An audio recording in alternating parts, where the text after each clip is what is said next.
Good morning, dear students. Welcome to this online lecture. I am Mr. Rahul Pawar. From today onwards, we are going to start with the unit titled as Introduction to Income Tax. In this particular unit, we are going to study the basic definitions under Income Tax Act. In this particular lecture, we will study three basic concepts of income tax. First concept is what is the meaning of income tax. So after that we will see the concept of assessee, and at the end of this lecture we will see the concept of person. आजच्या या लेक्चरमध्ये आपण income tax related ज्या काय तीन basic concepts आहेत, पहिले म्हणजे इन्कम टॅक्स, दुसरी डेफिनेशन आहे ते म्हणजे असेसी, आणि थर्ड डेफिनेशन आहे पर्सन. ह्या तीन डेफिनेशन आपण पाहणार आहोत. First we will start with the concept of income tax. Okay, what is income tax? The word income tax, there are two words, income and tax. Income tax means tax on the income earn. आपण जे काय income मिळवतो त्या इन्कमवरतीचा जो काय tax paid केला जातो गव्हर्नमेंटला, त्या टॅक्सला इन्कम टॅक्स असं म्हटलं जातं. So income tax means tax which is paid to the government on the income earn. जे काय आपण इन्कम अर्न करतो, इन्कम मिळवतो, त्या इन्कमवरती जो काय टॅक्स दिला जातो त्या टॅक्सला इन्कम टॅक्स असं म्हटलं जातं. And this tax is paid to the government. हा जो काय टॅक्स आहे तो आपण कुणाला पेड करतो, तर तो आपण गव्हर्नमेंटला पेड करतो. Okay, we know that the government of every country has to provide different services to the people. Okay, प्रत्येक देशाचं जे काय गव्हर्नमेंट असेल त्या गव्हर्नमेंटला लोकांना वेगवेगळ्या फॅसिलिटीज, सर्व्हिसेस प्रोव्हाइड कराव्या लागतात. Every government has to provide different services, different facilities to its people, like healthcare facility, education facility, employment facility, infrastructure facility, other needs, etc. etc. And for providing these facilities, ह्या ज्या काय facilities लागतात, education facility, for providing education facility, healthcare facility, employment facility, infrastructure facility, for providing these different facilities to the people, the government needs to have certain revenue, needs certain funds. ह्या facility provide करण्यासाठी गव्हर्नमेंटकडं फंड्सची आवश्यकता असते, पैशाची आवश्यकता असते. मग ह्या ज्या काय फॅसिलिटी प्रोव्हाइड केल्या जातात त्यासाठी पैसे कुठून येतात? त्या पैसेसाठी सोर्स काय? तर the tax. Tax is the main source of revenue to the government. Government हे जे काय फॅसिलिटी प्रोव्हाइड करतं, for providing this different facilities to the people, government has to spend crores of rupees. गव्हर्नमेंटला त्यासाठी कोट्यावधी रुपये खर्च करावे लागतात. आणि हे पैसे गव्हर्नमेंटला कुठून मिळतात? What is the source of revenue to the government? Out of the different sources of revenue of government, out of the different sources, the taxation, that is the tax, is the main source of revenue. गव्हर्नमेंटला पैसे मिळण्याचे जे काही sources आहेत, options असतात, त्यापैकी tax हा सर्वात महत्त्वाचा आणि सर्वात मोठा हा सोर्स आहे की ज्याद्वारे गव्हर्नमेंटला पैसे हे मिळत असतात. And income tax is a type of tax that a government charges on the income earned by the individuals and businesses. Income tax म्हणजे काय? तर जो काही इन्कम आपण अर्न करतो, okay, on the income earn by the individuals and businesses. एखादा individual व्यक्ती, मग तो मेल असेल फिमेल असेल, एखाद्या इंडिव्हिज्युअल व्यक्तीला जे काही इन्कम मिळालेलं आहे किंवा एखादा बिझनेस असेल त्या बिझनेसला जे काही इन्कम मिळालं आहे त्या इन्कमवरती जो आपण टॅक्स पेड करतो त्या टॅक्सला इन्कम टॅक्स असं म्हटलं जातं. So income tax means a tax which is paid on the income earned by the individual and by the businesses. In other words, income tax means a tax which is charged by the government on the income earned by the individuals and businesses. आपण income tax दोन प्रकारे सांगू शकतो. Income tax म्हणजे काय? तर एखाद्या व्यक्तीला जे काही इन्कम मिळतं, जॉब करून सॅलरीद्वारे किंवा इतर मार्गाने इन्कम मिळतं, एखाद्या बिझनेसला जे इन्कम मिळतं त्या इन्कमवर जो काही टॅक्स पेड केला जातो, इन्कमवरचा टॅक्स पेड केला तो इट इज इन्कम टॅक्स. किंवा इन्कम टॅक्स म्हणजेच काय? तर इंडिव्हिज्युअल व्यक्तीकडून इंडिव्हिज्युअल व्यक्तीचं जे काही इन्कम आहे, बिझनेसचं जे इन्कम आहे, या इन्कमवरती जो टॅक्स चार्ज केला जातो, आकारला जातो गव्हर्नमेंटकडून, त्या टॅक्सला इन्कम टॅक्स असं म्हटलं जातं. ना question is at what rate the income tax is charged. Income टॅक्सचे रेट कशा प्रकारे ठरवले जातात किंवा कधी ठरवले जातात, तर income tax rate are determined as per the income tax act 1961 and as per the annual finance bill. Annual finance bill. Okay. Income टॅक्ससाठी आपल्या देशामध्ये इन्कम टॅक्स ॲक्ट 1961 हा ॲक्ट आहे. Sometimes for objective type question it is asked that income tax act was passed in the year dot dot dot. Income tax act हा 1961चा आहे. मग income tax act 1961 प्रमाणे आणि जे काही ॲन्युअल फायनान्स बिल आहे, ॲन्युअल म्हणजे वार्षिक, जे फायनान्स बिल दरवर्षी लोकसभा आणि राज्यसभेमध्ये प्रेझेंट केलं जातं, त्याप्रमाणे त्या रेटप्रमाणे फायनान्स बिलमधील रेट्सप्रमाणे इन्कम टॅक्स हा जो आहे तो चार्ज केला जातो. So income tax is charged as per the Income Tax Act 1961 and Annual Finance Bill. Okay, and the money collected by the government, okay, through the income tax, government जे काय पैसे गोळा करतं लोकांकडून इन्कम टॅक्स गोळा करून, that money is used by the government to provide different facilities, different services to their citizens. देशातील जे नागरिक आहेत त्या नागरिकांना वेगवेगळ्या फॅसिलिटी, मग education facility, healthcare facility, transport facility असेल किंवा इतर काय फॅसिलिटीज असतील, गुड्स असतील, हे प्रोव्हाइड करण्यासाठी या फंडचा वापर केला जातो. ओके. मग हा जो काही इन्कम टॅक्स आहे, basically there are two types of income tax. First one is personal income tax. Personal income, वैयक्तिक इन्कम.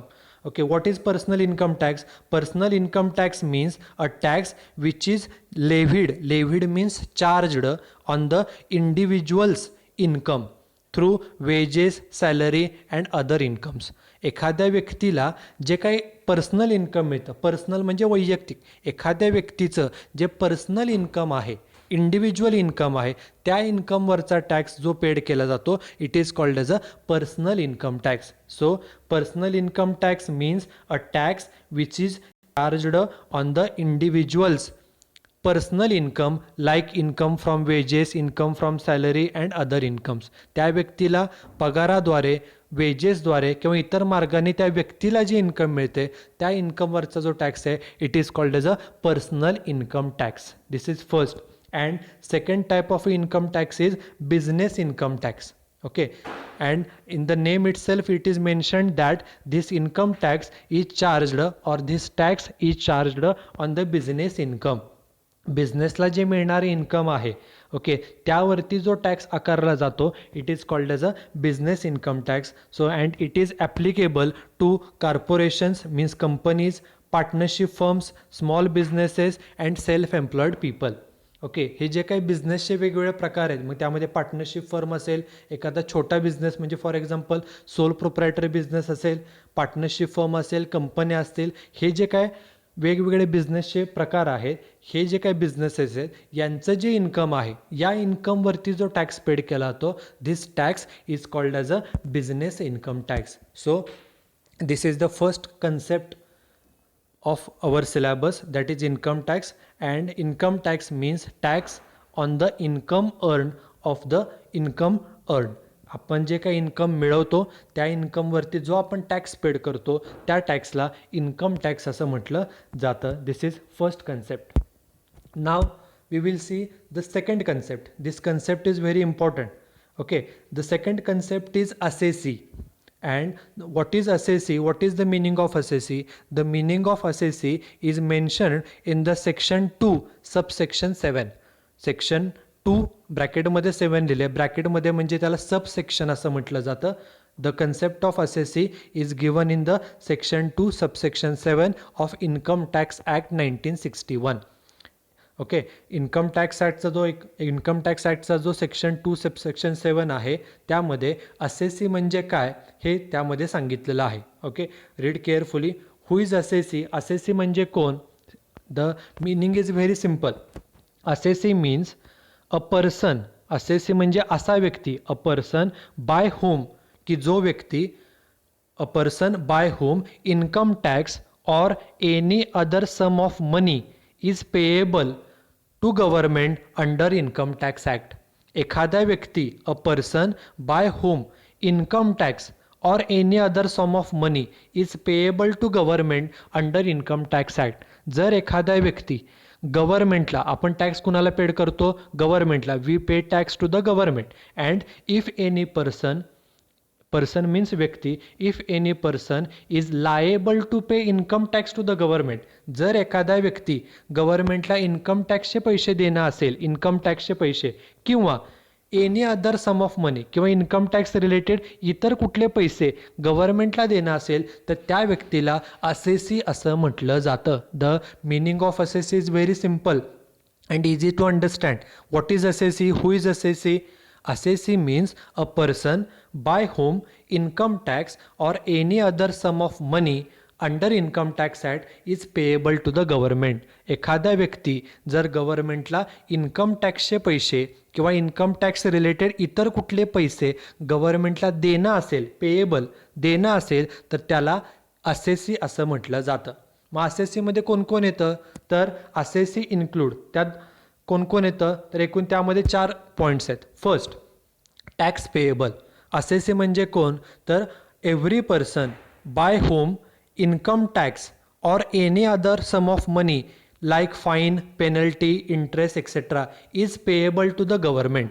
जर एखाद्या व्यक्ती गव्हर्नमेंटला इन्कम टॅक्सचे पैसे देणं असेल किंवा एखादा इतर इन्कम टॅक्स रिलेटेडचे पैसे, म्हणजे दंड झाला आहे, इंटरेस्ट आहे, पेनल्टी आहे, फाईन आहे, इन्कम टॅक्स रिलेटेड फाईन असेल, दंड, इन्कम टॅक्स रिलेटेड पेनल्टी आहे, इन्कम टॅक्स रिलेटेड इंटरेस्ट आहे. If any person is liable to pay income tax or any other sum of money like fine, penalty, interest to the government, then that particular person is called as a assessee. जर एखादा व्यक्ती गव्हर्नमेंटला income टॅक्सचे पैसे किंवा income tax related व्याज, income tax related fine, income tax related पेनल्टीचे पैसे गव्हर्नमेंटला पेएबल असेल, देणं असेल, तर त्या व्यक्तीला असेसी असं म्हटलं जातं. Irrespective of whether any proceeding means case is going on or not. त्या व्यक्तीवरती इन्कम टॅक्सचे कुठले केस चालू असू नये तर नाही. जर तो व्यक्ती गव्हर्नमेंटला टॅक्स देणं आहे, इन्कम टॅक्स देणं आहे किंवा income tax related fine, penalty देणं असेल, व्याज देणं आहे, तर त्या व्यक्तीला असेसी असं म्हटलं जातं. So assessee include first a person who is liable to pay tax or any other sum of money to the government. त्यामुळे असेसीमध्ये पहिलं काय येतं? जो व्यक्ती गव्हर्नमेंटला इन्कम टॅक्सचे किंवा इन्कम टॅक्स रिलेटेड इतर कोणते पैसे, जसं की इंटरेस्ट आहे, फाईन आहे, पेनल्टी आहे, ते जर रक्कम देणं असेल तर त्याला असेसी असं म्हटलं जातं. This is first. Second, who is assessee? असेसीमध्ये अजून कोण येतं? The second point which comes under assessee is a person against whom any income tax case is going on. Okay, जर एखाद्या व्यक्तीवरती इन्कम टॅक्सची कोणती केस चालू असेल, irrespective whether he is liable to pay tax or not, तो गव्हर्नमेंटला टॅक्स देणं असू नाही तर नसू, if a case that is proceeding under income tax act is going on a certain person, then that particular person is also treated as a assessee. जर एखाद्या व्यक्तीवरती इन्कम टॅक्स रिलेटेड कोणतीही केस चालू असेल, प्रोसिडिंग चालू असेल, तर त्या व्यक्तीला देखील असेसी असं म्हटलं जातं. जरी तो व्यक्ती गव्हर्नमेंटला टॅक्स देणं असू नाही तर नाही. जर त्याच्यावरती इन्कम टॅक्सचे केस चालू आहे, तर त्या व्यक्तीला देखील असेसी असं म्हटलं जातं. This is second point. Then third point which comes under the concept of assessee is deemed assessee. Okay, deemed म्हणजे assumed to be assessee. Okay, in certain cases normally we have to pay tax to the government on our own income. Okay, आपल्या स्वतःला जे income मिळतं त्या इन्कमवरती आपण tax paid करायचा असतो. It is our own responsibility. Okay, आपण आपला इन्कम जे मिळतं, वैयक्तिक इन्कम जे मिळतं त्याच्यावरती टॅक्स भरणे ही आपली वैयक्तिक जबाबदारी. Okay, and in certain cases you have to pay tax on the income of others. Why? It is because under Income Tax Act it is assumed that you are the deemed assessee. काही काही केसेसमध्ये income टॅक्समध्ये असं मानलं जातं की तुम्ही दुसऱ्या व्यक्तीचा टॅक्स हा तुम्ही भरलाय, तुम्हाला असेसे असं अझ्युम केलं जातं, म्हणून त्याला डीम्ड असेसी असं म्हणलं जातं. डीम्ड म्हणजे अझ्युम्ड टू बी असेसी. दुसऱ्याला इन्कम मिळते दुसऱ्या व्यक्तीला, त्यानं टॅक्स पेड केला पाहिजे, तेव्हा तो व्यक्ती झाला असेसी. कारण इन्कम टॅक्समध्ये who is assessee? Assessee means a person who is liable to pay tax to the government. जो व्यक्ती गव्हर्नमेंटला टॅक्स देणं असतो त्याला असेसी म्हटलं जातं. नॉर्मली ज्याला इन्कम मिळाले त्यानंच त्याचा टॅक्स पेड करायचा असतो. ओके, परंतु दुसऱ्याला मिळणारे इन्कमवरचा टॅक्स पण काही वेळेला आपल्याला पेड करावा लागतो. इन्कम मिळाले दुसऱ्या व्यक्तीला म्हणजे तो झाला असेसी, पण टॅक्स कोण पेड करायला लागतंय? तर आपल्याला डीम्ड असेसी असं अझ्युम केलं जातं. Deemed means assumed to be. Okay, आता डीम्ड असेसी म्हणजे काय? What is deemed assessee? Sometimes a person becomes assessable in respect of income of other persons. दुसऱ्या व्यक्तीला इन्कम मिळाले पण त्या इन्कमवरचा टॅक्स हा आपल्याला द्यावा लागतो, आपल्याला पेड करावा लागतो, आणि त्यामुळं आपल्याला we are paying the tax of others, आपण दुसऱ्याचा टॅक्स आपण पेड करतोय. सो आपल्याला डीम्ड टू बी असेसी असं ट्रीट केलं जातं. For example, in under which situation you are deemed to be assessee? In first, for example, an agent of non resident. Okay, एखादा non resident आहे, suppose एखादा Indian व्यक्ती आहे, and suppose he is Indian but at present he is residing in foreign country. जर एखादा भारतीय व्यक्ती आहे पण तो फॉरेन कंट्रीमध्ये राहतोय, मग त्याला जे काही इंडियातून इन्कम मिळते, ओके, त्या इन्कमवरचा टॅक्स पेड करण्यासाठी इंडियामधला जो काही त्याचा एजंट असेल तो एजंट व्यक्ती तो टॅक्स हा पेड करतो. तो काय स्वतःच्या पॉकेटमधून टॅक्स पे करणार नाही. ओके, त्या व्यक्तीचं जे इन्कम आहे त्याचे जे काही इथं पैसे असतील त्यातून तो टॅक्स पे करण्याचं काम करेल. ॲक्च्युली इन्कम कुणाला मिळालं आहे? तर जो व्यक्ती फॉरेनमध्ये राहतोय परंतु त्याचा बिझनेस इंडियामध्ये आहे, मग इन्कम मिळाले त्या व्यक्तीला, म्हणजे ॲक्च्युली त्या व्यक्तीने टॅक्स पेड केला पाहिजे. But unfortunately that particular person is not in India, he is living abroad. तो भारतात राहत नाही आहे, तो परदेशात राहतोय, म्हणून त्याला जे इन्कम मिळते त्यानं टॅक्स पेड केला पाहिजे, तो झाला असेसी. पण तो इथं नसल्यामुळं त्याचा टॅक्स कोण पेड करतं? तर भारतामध्ये जो कोण त्याचा एजंट असेल, ओके, रिप्रेझेंटेटिव्ह असेल, प्रतिनिधी असेल, तो टॅक्स भरण्याचं काम करतो. त्यामुळं जो रिप्रेझेंटेटिव्ह आहे, एजंट आहे, त्याला डीम्ड असेसी असं ट्रीट केलं जातं under income tax act. This is first example. Second example is parents of a minor child.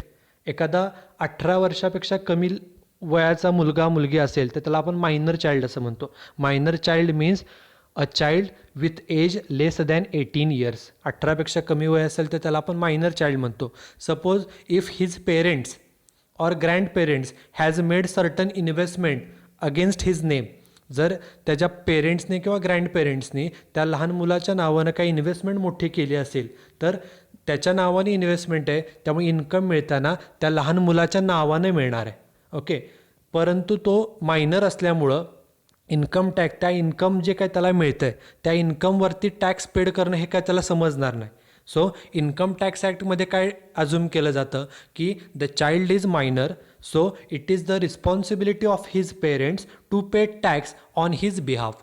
लहान मुलगा असल्यामुळं तो तर काय इन्कम टॅक्स पेड करू शकत नाही, त्याचं एज कमी आहे, म्हणून इन्कम टॅक्समध्ये असं मांडलं जातं की त्या लहान मुलाच्या वतीनं त्याच्या पेरेंट्सनी तो टॅक्स भरला पाहिजे. ॲक्च्युली इन्कम कोणाला मिळाले? लहान मुलाला. ॲक्च्युली त्यानं टॅक्स भरला पाहिजे, ही इज असेसी, कारण ज्याला इन्कम मिळतं त्यानं टॅक्स पेड करायचा असतो. So he is assessee. But actually who is paying the tax? His parents. Parents tax भरतात, त्यांची ती जबाबदारी आहे, त्यामुळे पेरेंट्सला डीम्ड असेसी असं म्हटलं जातं. This is second. Third example is guardian of a lunatic or idiot person. Okay, if any person is lunatic or idiot. समजा एखादा व्यक्ती थोडा वेडसर झाला असेल, ओके, त्याला इन्कम मिळतं आहे, त्याला इन्कम चालू आहे, but he is lunatic, he is idiot. Okay, so it is not, we cannot expect from him that he will pay his tax on a regular basis. So in income tax act it is mentioned that if any person has become unsound or lunatic or idiot, जर एखादा व्यक्ती अनसाऊंड झाला असेल, idiot झाला असेल, ल्युनॅटिक झाला असेल, वेडसर झाला असेल, त्याचा स्मृतिभ्रंश झाला असेल, तर त्याच्या वतीनं त्याचे जे कोण गार्डियन आहेत, रिप्रेझेंटेटिव्ह आहेत, पेरेंट्स आहेत, त्यांनी त्याचा टॅक्स पे केला पाहिजे. So guardian of lunatic person is also one example of deemed assessee. Now we will see the last example. Legal heir of deceased person. Deceased means death. Okay, if any person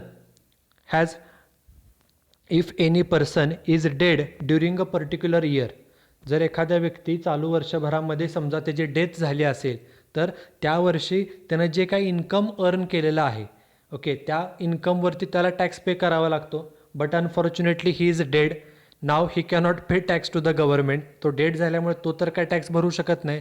so in income tax it is mention that if any person is dead during a particular year, then it is a primary responsibility of his legal heir. Legal heir म्हणजे जो कोण dead झालेला आहे त्याचा वारसदार. Legal heir म्हणजे वारसदार. त्या वारसदार जो कोण व्यक्ती आहे त्यानं त्याचा टॅक्स पे केला पाहिजे. इन्कम कुणाला मिळालं आहे? फॉर एक्झाम्पल XYZ नावाच्या व्यक्तीला, तो डेथ झाला आहे, ज्याला इन्कम मिळतं त्यानं टॅक्स पे करायचा असतो. इन्कम मिळालं XYZला, त्यानं टॅक्स पे करायचा असतो. म्हणजे तो व्यक्ती झाला असेसी. कारण assessee means a person who is liable to pay tax to the government. जो व्यक्ती इन्कम मिळवतो त्यानं स्वतःचा टॅक्स स्वतः पेड करायचा असतो. XYZला इन्कम मिळालं आहे म्हणजे त्यानं टॅक्स पेड केला पाहिजे, म्हणजे तो झाला assessee. But unfortunately he is dead and because of that the responsibility is transfer to his legal hair.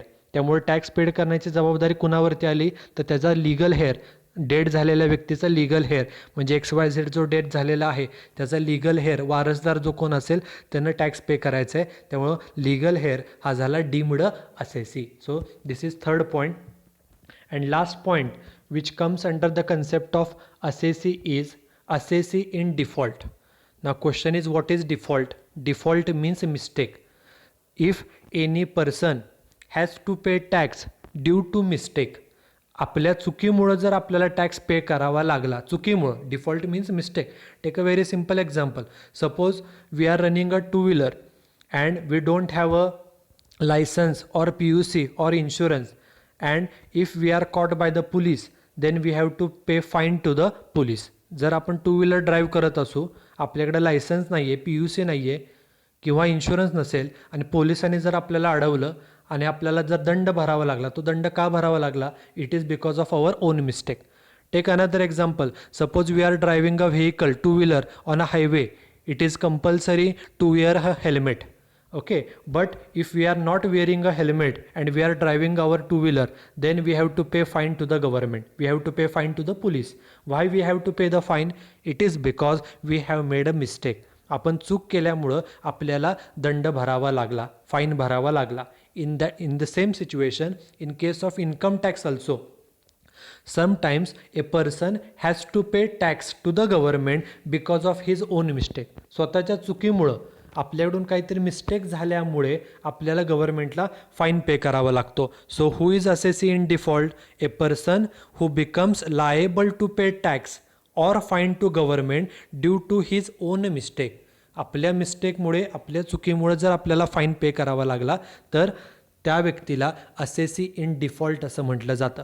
आपल्याकडून मिस्टेक काय होते? For example, it includes a person who fails to pay advance tax to government.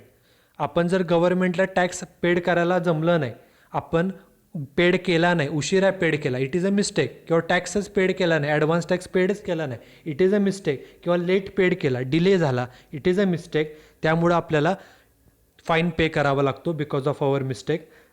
Take another example. A person who fails to pay deducted tax to the government. Tax cut केलेला होता पण तो गव्हर्नमेंटला जमा करायचा राहून गेला. आणि simple example is tax on dividend on shares. Understand it very properly. We know that when we make investment in shares, then the share holder gets dividend from the company. Okay, take simple example. Suppose you have purchased 100 shares of ₹100 each. तुम्ही जर समजा 100 shares खरेदी केले असतील, 100 shares, एक share किती रुपयाचा आहे? 100 रुपयाचा. म्हणजे जी काय तुमची इन्व्हेस्टमेंट आहे 10,000 रुपीज, 100 शेअर 100 रुपयाचे, 10,000 इन्व्हेस्टमेंट आहे. Suppose company has declared 10% dividend. तुम्हाला डिव्हिडंड किती मिळेल? तुमचे शेअर्स आहेत 100 रुपयेप्रमाणे, म्हणजे तुमचे शेअर्स आहेत 10,000चे. 10,000च्या 10% म्हणजे 1,000 रुपये तुम्हाला डिव्हिडंड मिळेल. But actually the company does not pay you 1000 rupees. तुम्हाला कंपनी 1000 कधीच देत नाही. ॲक्च्युली तुमचा डिव्हिडंड 1000 आहे, but before distributing the dividend it is the responsibility of the company to deduct tax on the dividend. जो काय तुमचा डिव्हिडंड आलेला आहे 1000 रुपये, त्याच्यातून पहिल्यांदा टॅक्स कट केला जातो.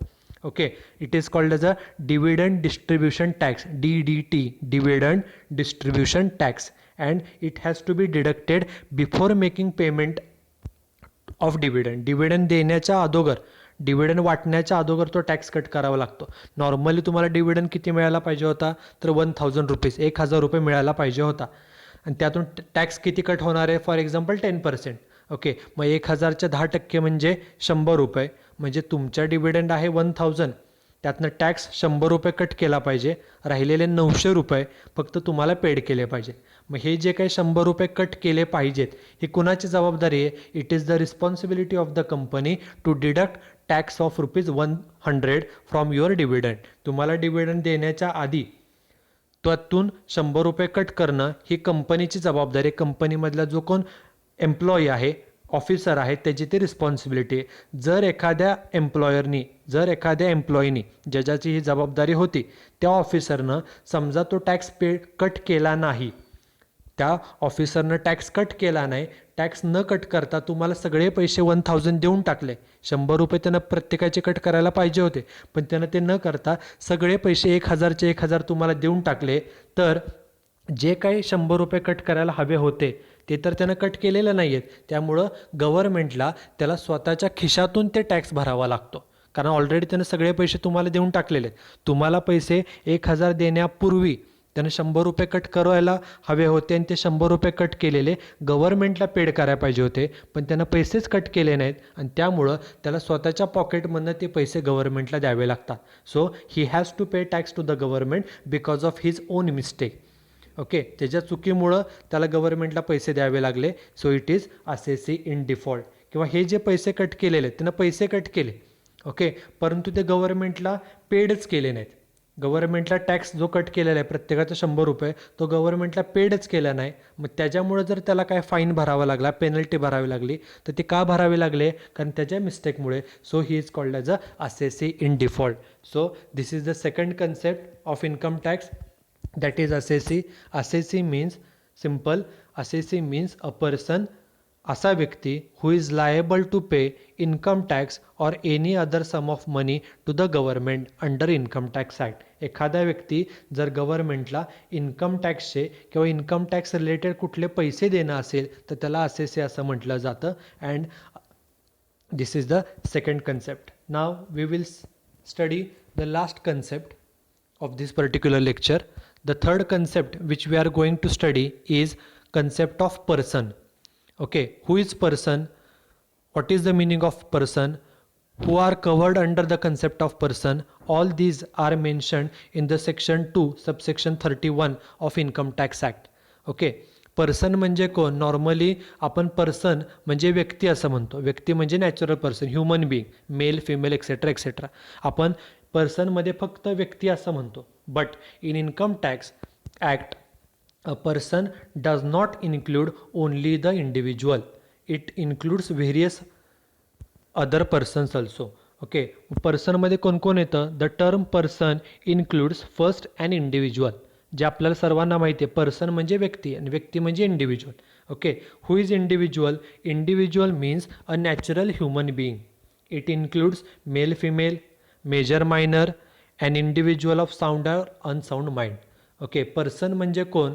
पर्सन म्हणजे व्यक्ती, आणि व्यक्ती म्हणजे इंडिव्हिज्युअल व्यक्ती, म्हणजेच एक नॅचरल ह्युमन बिईंग, नैसर्गिक व्यक्ती. त्यामध्ये मेल असेल, फिमेल असेल, मेजर असेल, मायनर असेल, 18पेक्षा कमी वय असेल, he is minor. If age is more than 18, he is major.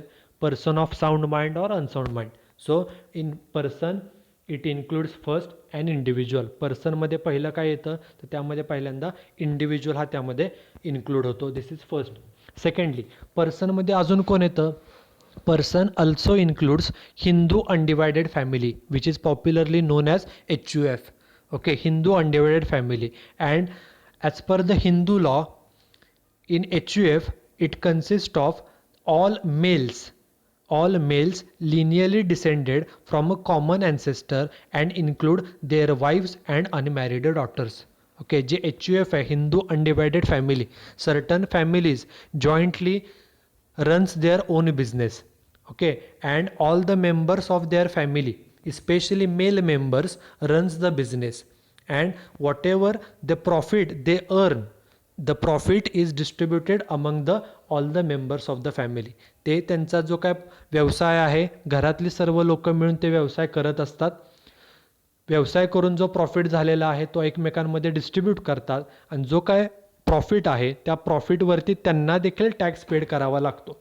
जसं एखादा इंडिव्हिज्युअल व्यक्ती गव्हर्नमेंटला टॅक्स पे करतो, तसंच HUF joint Hindu family business म्हणजे हिंदू अनडिवायडेड फॅमिली जी आहे ती सुद्धा गव्हर्नमेंटला टॅक्स पे करते, त्यामुळे त्याला देखील पर्सन असं ट्रीट केलं जातं. कारण की आपण जे प्रिव्हियस कन्सेप्ट पाहिलेली आहे, असेसी म्हणजे, असेसीचा फर्स्ट सेंटेन्सच रीड करा.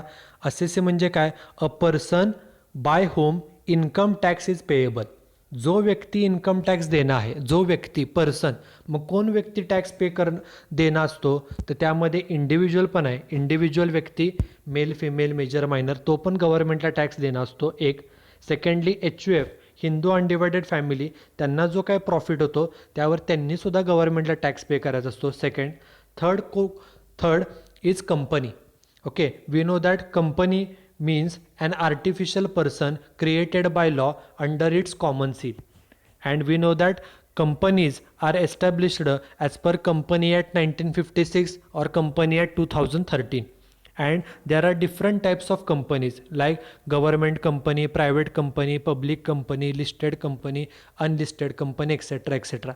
कंपन्यांचे वेगवेगळे प्रकार आहेत. Okay, and we know that each and every company is run for earning maximum amount of profit. Profit मिळवण्यासाठीच ह्या कंपन्या चालवल्या जातात, आणि जो काय ते प्रॉफिट त्यांना होतो, on the profit earned by the company has to pay tax to the government. Okay, कंपनीला जो काय नफा होतो, प्रॉफिट होतो, त्या प्रॉफिटवरती कंपन्यांना गव्हर्नमेंटला टॅक्स द्यायचा असतो. So companies also pay tax to the government, so they are included in the term person. कंपन्यासुद्धा जसं एखादा इंडिव्हिज्युअल व्यक्ती गव्हर्नमेंटला टॅक्स पे करतो, HUF बिझनेस गव्हर्नमेंटला टॅक्स पे करतो, तसंच कंपनीसुद्धा टॅक्स पे करते, म्हणून कंपनीसुद्धा पर्सन म्हणून ट्रीट केली जाते. Fourth one is a firm. Firm means partnership firm. We know that partnership firm in India are governed by Partnership Act 1932, and for formation of a partnership firm it require minimum 2 partners and there can be maximum 20 partners in the partnership firm. Partnership firm म्हणजे भागीदारी संस्था, ज्यासाठी कमीत कमी 2 आणि जास्तीत जास्त 20 partners लागतात. जास्तीत जास्त 20 पार्टनर्स पार्टनरशिपमध्ये येऊ शकतात. The partnership firm may be registered, it may be unregistered, there is no any compulsion for registration. Partnership फर्मचं रजिस्ट्रेशन केलंच पाहिजे असं कुठलंही बंधन नाही आहे. Partnership firm is a one type of a business, and whatever the profit they earn, okay, the profit is distributed among the partners as per their decided ratio. जो काय प्रॉफिट होईल ते एकमेकांमध्ये त्यांचा जो काय प्रॉफिट शेअरिंग रेशो आहे त्यामध्ये ते डिस्ट्रीब्यूट करून घेतात. आणि बिफोर डिस्ट्रीब्युटिंग द प्रॉफिट, तुम्ही प्रिव्हियस इयरमध्ये 12th स्टँडर्डमध्ये पार्टनरशिप फायनल अकाउंट पाहिलेलं आहे. सपोज पार्टनरशिपचा नेट प्रॉफिट असेल 50,000, 50,000, and suppose there are 2 partners A and B and their profit sharing ratio is equal. Profit sharing ratio दोघांचा equal असेल, एचा आणि बीचा. जो काय नेट प्रॉफिट आहे 50,000 तो A आणि B मध्ये इक्वली म्हणजे 25,000 25,000 असा डिस्ट्रीब्यूट केला जातो. हे तुम्ही प्रिव्हियस इयरमध्ये शिकलेला आहात. But before distributing the profit among the partners, the partnership firm has to pay tax to the government, and tax is calculated and paid on the net profit. जो नेट प्रॉफिट झाला आहे ना, किती रुपये net profit होता आपला 50,000, त्या 50,000वरती अगोदर टॅक्स पेड करावा लागतो. आणि टॅक्स पेड केल्यानंतर जे काय प्रॉफिट शिल्लक राहील, प्रॉफिट आफ्टर टॅक्स पेड केल्यानंतर जो काय प्रॉफिट शिल्लक राहील, it is distributed among the workers. Take simple example. Suppose tax rate for the partnership is 20%. पार्टनरशिपला टॅक्स रेट आहे 20%. आपला प्रॉफिट किती होता सांगितलं 50,000, तर 50,000चे 20% किती येईल बघा. 50,000चे 20% म्हणजे 10,000. एकूण जो नेट प्रॉफिट आहे 50,000, त्यातून 10,000 टॅक्स पेड करायचा. मग 50,000तले 10,000 टॅक्स पेड केला, राहिले किती 40,000. मग राहिलेले जे काही 40,000 आहेत ते आपले जे दोन पार्टनर्स आहेत कोण ए बी रेशो किती आपण ठरवलेला इक्वल, राहिलेले 40,000 त्या दोघांमध्ये 20,000 आणि 20,000 असे डिस्ट्रीब्यूट केले जातात. Okay, so the partnership firm also pay tax to the government, so they are also included in the concept of person. Then next, fifth point is who are also covered in the concept of person: association of persons which are popularly known as AOP. Okay, what is AOP? Association of person. association म्हणजे एकत्र येणे, of person. जेव्हा दोन किंवा त्याच्यापेक्षा जास्त लोक एकत्र येतात आणि एखादा बिझनेस करतात, ओके, त्यावेळेला त्यांचा जो काही बिझनेस आहे, okay, Wien 2 or more persons come together for promotion of any joint business, joint enterprise, they are assessable as AOP, association of person.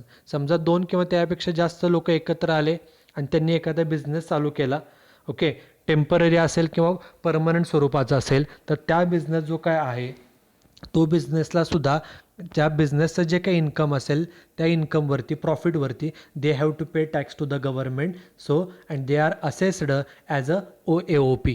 ते एकत्र येऊन असोसिएशन ऑफ पर्सन म्हणून त्यांना ते ट्रीट करून ते देखील गव्हर्नमेंटला टॅक्स पेएबल असतात, असेसेबल असतात. So they are also included in the concept of person. Now second last point is local authority. What is local authority?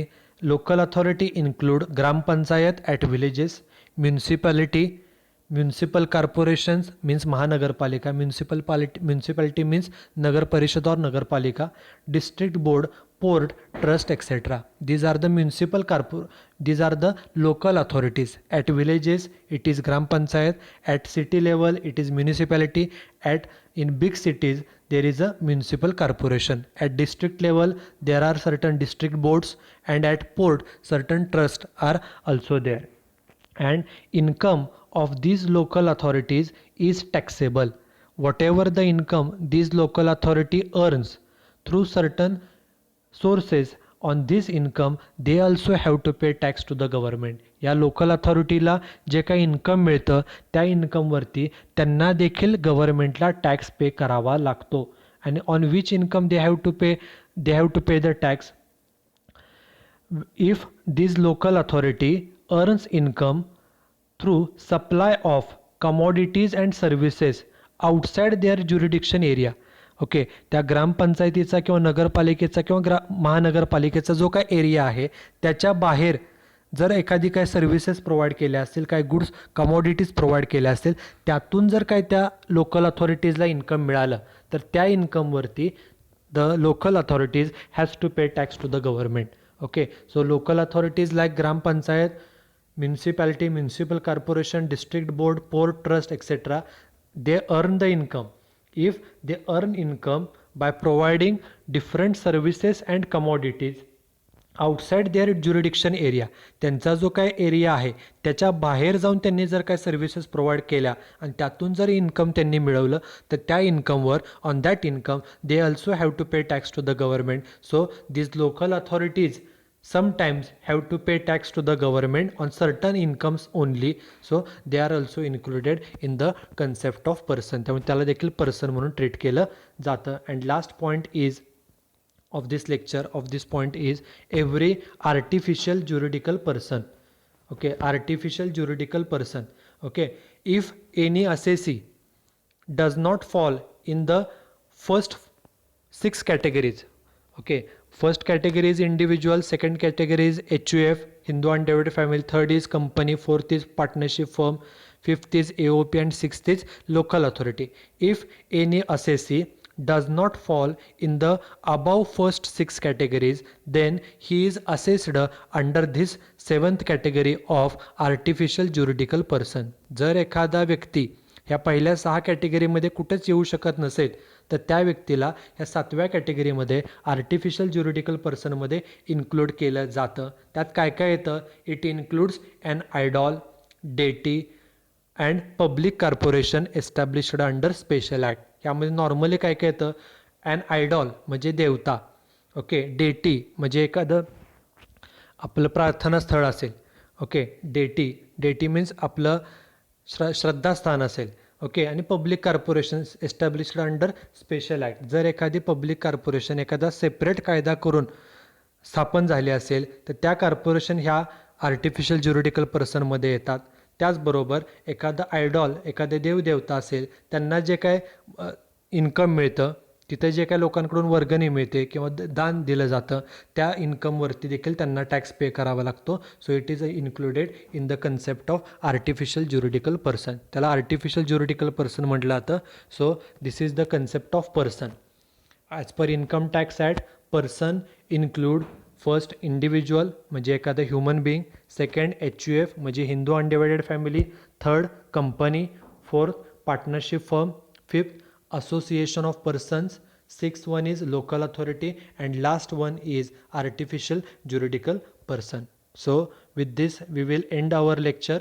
In today's lecture we have seen three concepts of income tax. First is income tax, second concept is assessee, and third concept is person. In the next lecture we will see few other concepts. Okay, thank you.